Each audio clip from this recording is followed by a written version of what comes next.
Hey guys, this is Klaus from Team Oshigumi, and today we'll be doing a deck profile on Nubatama Domination Deck, post GBT 11, as I promised you guys last time. Alright, let's start off with the main deck. Where do I begin? Let's start with my boy, Madoi, Stealth Dragon Madoi. He's your starter, and he's really good because he will give you that power to that first domination attack and go into soul and give you a freaking draw. Now, why I'm so hype about this fucking card is, for example, you chain it off with Magutambu, and upon stride with Shiranui Oboro's skill, you pop it on their starter. Let's say Shiranui Oboro on stride, get that 4,000 to your rear guard, pop this into your soul, get that same unit, 3,000, and draw a card and attack straight to the face of the opponent's vanguard. Really good against like your Chronicles or any decks essentially that are crucial. A starter is very crucial. GB1 skill or on strike skill or whatever. Really good. Moving on. I run 2 draw triggers because draw in this deck, I feel like it's lacking draw power right now in comparison to a lot of the top tier decks right now. So I use these 2 to get that draw ability, draw into my hand. Skill also though with the draw is that you get to put in a soul, choose a unit, and give it 3,000. Comes from the trial deck, if I recall. 3 of the Onibidoshi, I think it's called. Yeah, Onibidoshi. Ha, butched it. Butched it. Anyways, here we go. So essentially, we talked about this last time too. But if you have less cards than your opponent, when you call this out to the rear guard, give 3,000 to one of your units, draw a card, shuffle this back. I run 3 unflip critical triggers, and that comes in handy with this card. I'll explain later. But essentially, it's an active skill. You put into soul and unflip damage. And of course, the favorite critical trigger, Noroi. 4 SP Noroi was a pain in the ass to get, but it's here. 4 Sashikihime heal triggers from the Fighters Collector. These are pretty crucial. Not really crucial. I think it's just pretty, and I like to max ready. I max ready this deck, so it's pretty. Skill comes with the Sashikihime G guard, where you pitch a grade 1 or less card from your hand to the drop zone. With it, you get to draw a card. Now, one of the other MVPs in this deck is Tenrei. Now, Tenrei is really good. It's like a Grandmaster, essentially, but GB1 skill, both of them.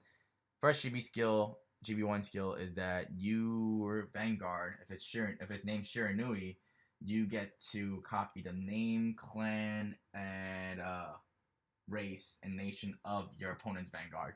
So, really good against like lore decks where there's a technical ruling you can do is if you do Magutambu and head this out and you pop that Bilal Owl at the end of the attack, you get to draw the card instead of your opponent. So that's really abusive and really good. Use that to your advantage, guys. I'd run a playset of the Stride Fodder. I mean, kind of pretty self-explanatory what these are. It's all foiled, cute. Anyways, moving on.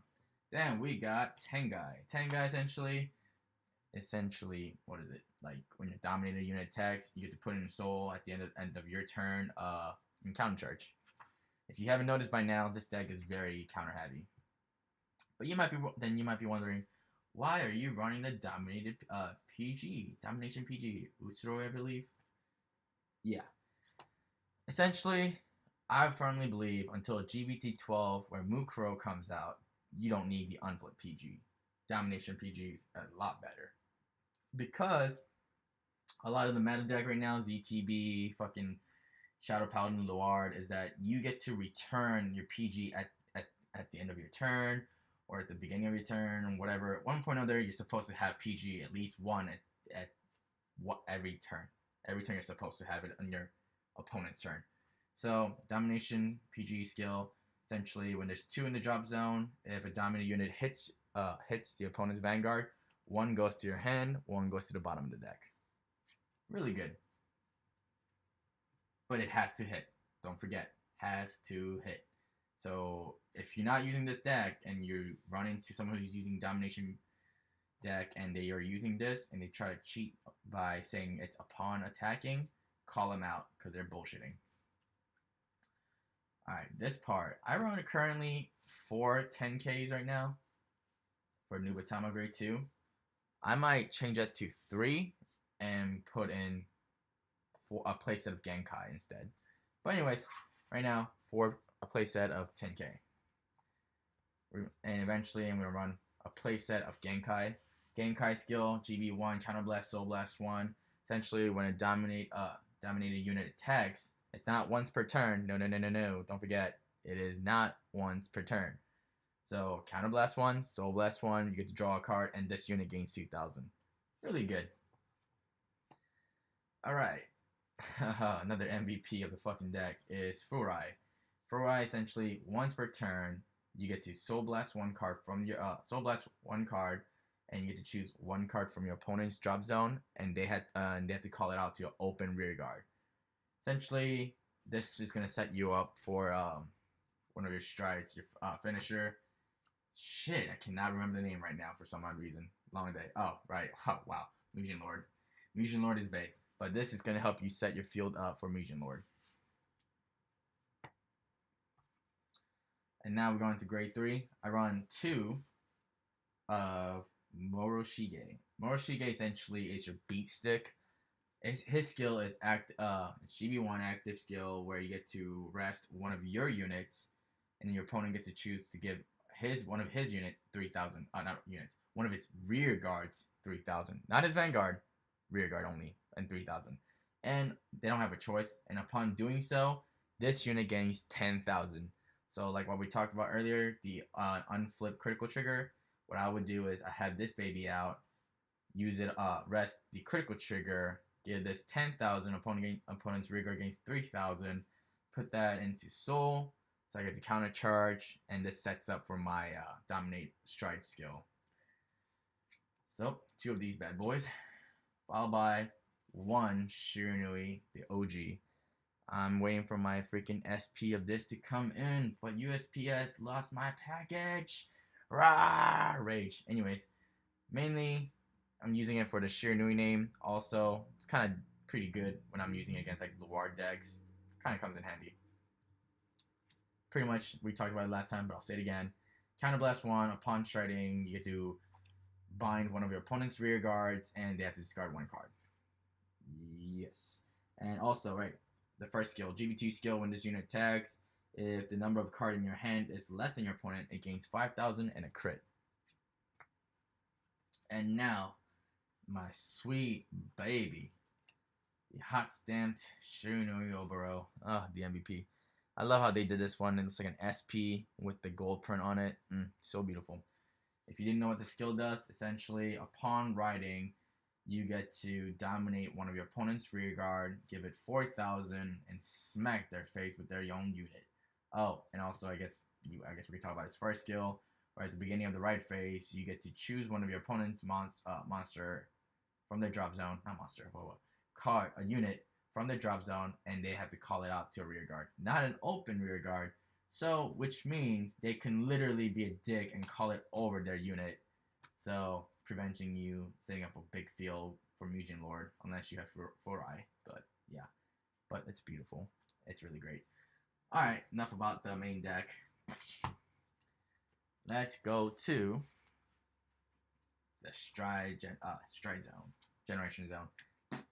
Alright, I will run 1 GB8. GB8 skill, essentially, you can counterblast or soul blast whenever a card enters a guardian circle on your opponent's side.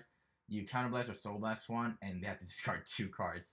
So even if they intercept, guard, G-guard, whatever the fuck they want to do, you're like, nope, the rape's gonna happen. There's no consent. It's gonna happen. Just bear and grin it. Rape is not fun though, guys. Just using a domination joke. Do not rape people. Outside of Vanguard. Playset of Musion Lord. Musion Lord skill is Counterblast 1, and essentially you get to dominate opponent's rear guard equal to the amount of face-up G units, cards in the G zone. Little known fact, not little known, a little bit more known now. Technical ruling, you can choose your own unit, but you can't dominate your own unit, but you can give itself the power. I believe it's 4,000. So you get 4,000. You can't stack it, but you can use that power on your own unit if they don't have 4 units or more on their rear guard. Alright, moving on. Oh, P.S. I run 4 right now, but I will remove 2 of them and put 2 Mukuro when GBT 12 comes out. Pretty much your ideal first stride is the Magu Tambu, and his skill is Counterblast 1. You dominate a unit, give it 3,000 for every face-up unit, face-up G zone card in the G zone. And after the attack of the dominate unit, the said unit gets retired. So really good against like what we talked about earlier, where Madoi and him and the Shino Oboro triggers combo. Essentially, let's say I'm playing against Gear Chronicle, they have a Giant out on the field. I want to get rid of that piece of shit. I'm gonna stride into him. First, activate Shino Oboro on ride skill, dominate it, and give 4,000 to Dren. Attack with it 9,000. When that happens, I put Madoi into the soul, give it 3,000, becomes 12k. I get to draw a card and attack his Vanguard for 12k. And then after my main phase, at my main phase, I would Counterblast 1, use his skill, give it another 3,000, attack for 15,000, and then retire it so you can't use it for Split Pegasus or Avenir or whatever the fuck they're gonna try to use it against you. You say, fuck you, and retire their starter. Now, I'll say that for a little bit. I run 1 Sea Breeze because Sea Breeze, you know, when your opponent smells like shit, you spray that Febreze by using Sea Breeze. You know, little known fact that, you know, a lot of the TCG players smell like shit. They don't know what hygiene is. Anyways, 1, Sukumura-kan. Sukumura-kan is Bay, since the Taco Lord is not here with us anymore. Sukumura-kan skill, Counterblast 2 upon striding, and your opponent chooses 4 cards from his hand to keep. The rest gets binded. So, fuck you, Lore players. Fuck you, ZTV players. Get rid of that shitty hand. Now, I run one of these guys. His name is King Goku Tenbu. Now, a lot of people won't run him. Instead, they will replace one of him with another G-Guard, of the Sashiki Hime G-Guard. But the reason I run him is that his is an active skill. No, his is an on-ride skill, on-stride skill, and you can dominate a unit. But it doesn't give a boost. I only use it if I don't have any counterblast left, or I use it to flip with Sukumura-kan essentially. So, or when I'm G assisting, I pitch him out with Febreze. But yeah, he's not bad, but just doesn't give a unit power. Moving on to the G zone, G guards. We run 1 of the Abudatashi. Yeah, I run him. His skill essentially is when this enters the G zone, I have the G circle guard circle, and if your opponent has 6 cards or less, this gains 5,000 until end of that battle. So pretty good, pretty useful. This guy, oh my god, favorite G guard ever. It's a Domination G guard. Essentially, upon entering the guarding circle, Counterblast and I believe Soul Blast 1, you get to choose your opponent's grade 1 unit from their back row, and you can put it to the guard circle with it. So pretty much useful against, like, let's see, Blaster deck, fucking Barkle because he's a piece of shit. And that grade 1, was it Transit Dragon, I think, for the new ZTB skill. This can go on. Essentially, whenever their opponent's grade 1 is fucking useful, boosting, or does any skill, you pop this, get rid of their shit, and say bye-bye. Oh, his name, by the way, is Gay Harukan. Because he's a hurricane. Haha, knee slapper. Not funny. Zashiki Hime fucking... Yeah, Zashiki Hime G-Guard. Essentially, her skill is that you flip a G-Guard from your G-Zone, flip it face up, and essentially gains 20,000 defense unless your opponent pitches 1 card from their hand to the drop zone. Sometimes it is useful because the opponent will want to hold on to their hand.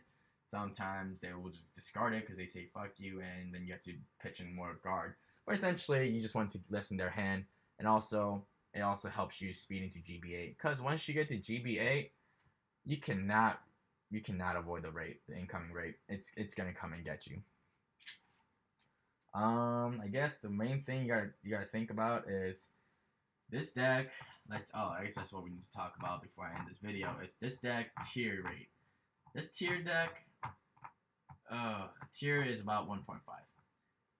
Arguably 2, but 1.5. And when Mukuro GBT12 comes out, it's closer to tier 1, but it's not quite there. It's not consistent enough to be tier 1 in my opinion, but the power and the control is there.